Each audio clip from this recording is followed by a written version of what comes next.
Hey, I'm Amanda Wood here with Cody Jones in the Swamp to wrap up this incredible upset. Florida defeated number 3 Ole Miss 38-10. And Cody, we have to start with the defense. They had 4 sacks, 11 tackles for loss. What do you think clicked with them tonight? Yeah, something special. The difference from last week, and I think they didn't tackle anywhere near as well as they did tonight. But last week they really struggled on first and second downs, and they were setting up a lot of third and shorts for Tennessee. When Tennessee was running the ball like they were, that's why Florida really struggled. Tonight, it was a totally different story. Florida had so much success on those first 2 downs that they set up a lot of 3rd and 7 and longer for Ole Miss. And anytime you're in that, it doesn't matter how good your offense is, you're going to struggle. So I think that was the big difference there. But it was a Florida secondary, I think, too, that felt challenged this week. They heard all the headlines about Laquan Treadwell and this Ole Miss group of receivers that's really good and really talented. Really wasn't even close tonight, and the Florida defensive backs just really kind of locked them down and played extremely well tonight. I think that's the big thing, is they felt a little called out nationally, and they certainly stepped up to the plate tonight.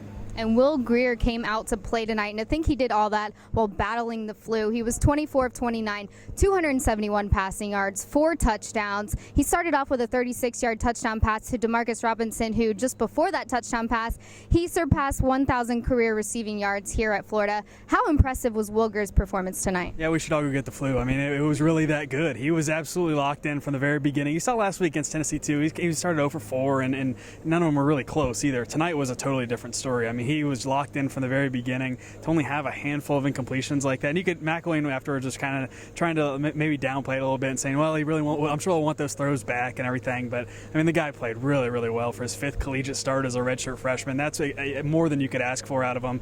He was just on the money all night. Is what this Florida offense needed behind a pretty young group around him. We talked all week about the Kimdichie brothers on Ole Miss's defense and how strong their front 7 was and how difficult it would be for Florida's offensive line to establish the run game, give Will Grier time to throw. Given the result tonight, Florida only rushed for 84 yards, but how did their offensive line handle it? A whole lot better, and I really think that was the key to this whole thing. They gave Will Grier time to throw against a guy who's not even a first-round pick this year in Kimdichie. He's going to be a top 5 probably overall pick. He is that good, and this offensive line and through some of the scheming that Florida did was able to kind of work their way around him a little bit. It was really impressive to watch, but this offensive line as a whole has just been really good so far. Mike Summers has just done a phenomenal job with this group, and he did a great job with the group last year, but it's so much more impressive what he's doing now because he's got a lot of guys that have played no more than 3 years of college football basically, and he's trying to piece this thing together, and they've done it enough to have a 5-0 start, which I don't think anybody that knows anything about college football expected. It has been an extremely impressive job, really, with that whole group, and those rushing yards.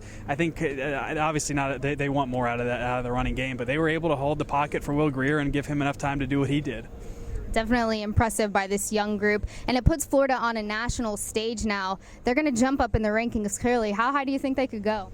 Yeah, I think maybe in the mid-teen type range. I mean, this is a number 3 team in the country that they didn't just beat. I mean, they pretty much embarrassed out here on the field. I mean, Florida just completely outplayed them as a whole. So I think that's what you'll see. This is going to be a big week for this team, not only because of the rankings or the national publicity that's coming, but they got to be able to handle that. And this is a team that there's not a ton of guys on this team that have experienced this kind of success. So it's going to be a new challenge for Florida. But I think that's what you'll see, is a lot more talk about this program and what Jim McElwain has done through the first 5 games.